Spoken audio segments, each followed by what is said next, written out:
One thing I want to talk about is a situation that happened to me when in my first bearing job. I didn't know how to change a bearing. 13 years ago when I bought a laundromat, I had a bearing out. My dealer had walked through the laundromat, looked at everything, sold me these horrible Horizons. At the time, I didn't realize how bad they were. I didn't know anything. So I got to work alongside my service guy, which was huge. It's a huge thing if you get to do it. Most dealers are cool about it. They know you're not going to have them do every repair. They know you're going to have them do the big repairs you don't want to do. And maybe as your laundromats get paid off, you hire a lot more of it out. That's fine too. However you work your business, that's totally up to you. I like working on stuff. I like getting my fingers dirty. I don't mind. It gives me, I don't know, a sense of nostalgia or something, right? Well, anyway, the first guy came out and his name was John. And John was a really cool guy. He's the one that showed me those tools I just showed you. That's what he pulled out of his truck. I mean, he had everything. I literally bought exactly what John had. John also had a drum. He had a basket to this washer in the back of his vehicle. And I said, hey, why do you have that? And he says, well, if the sleeve is bad on your drum, we're going to have to change out the drum. Otherwise, the bearings are just going to go shot because the seals aren't going to seal against that sleeve. That sleeve will prematurely wear your seals out.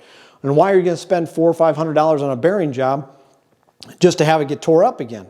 Made sense. So I asked him, I said, how much does this drum cost? And he goes, $1,600, your cost.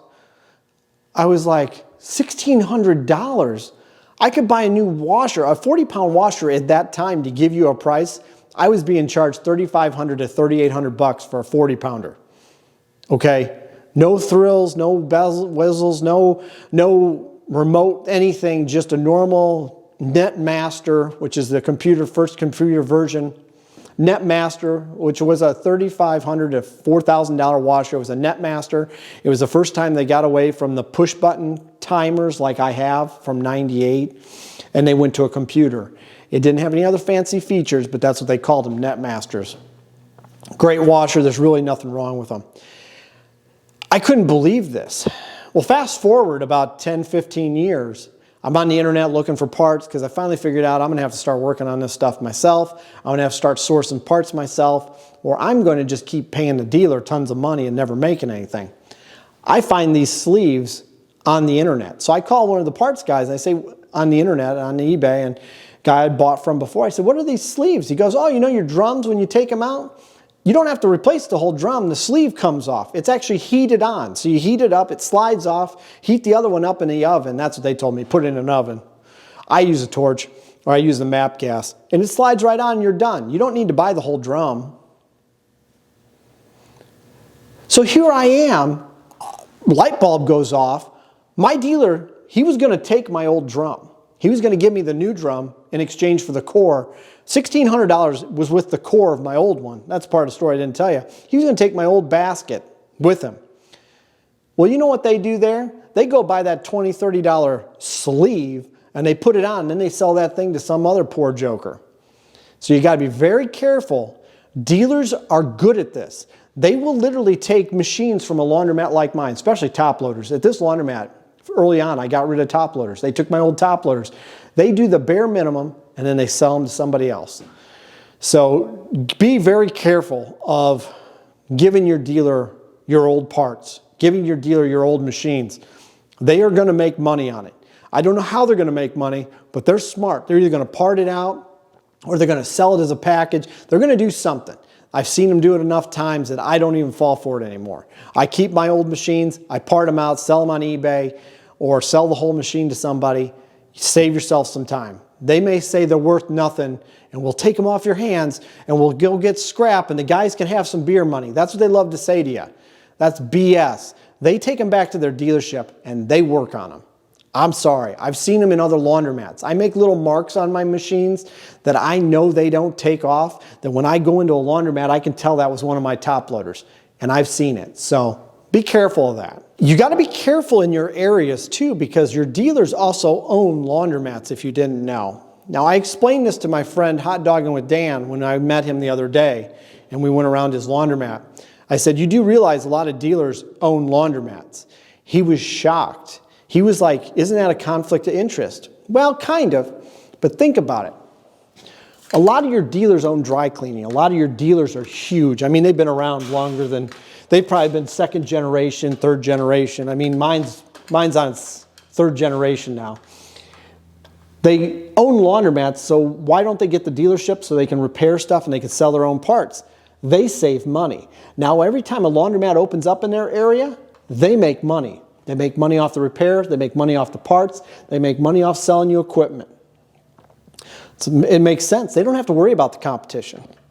And that's what they do. They don't worry about the competition, and that's why. So be careful in your area that your dealership, be careful in your area that your dealer does not own a laundromat in your area, because now you're just feeding your competition money.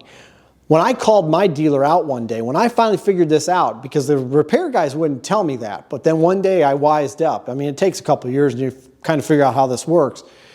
Since I didn't have YouTube and I didn't have you guys to tell me how it works, or, you know, maybe you don't even know. I've had people say they don't know how this works, but that's what they do. So what happens is you're struggling to make money and you're feeding your competition, and then they're putting brand new equipment in because you just paid for it. You got to be careful. That's why sometimes I like to go outside my area and buy equipment, because I know I'm not paying my competition money. And now I called my dealer out on this, and he got a little offended. I mean, he really did. He goes, well, we're separated. We're two different entities. BS. One pays the other. I don't care if they pay him rent. I don't care if they pay him a dividend. They pay the head guy. The head owner of the dealership I have, him and his brother get paid when I pay them. They get something out of it. That means they're my competition, because they own the laundromat down the street. They own the other one down that street. And at any time, they could build a laundromat in your neighborhood. Remember that.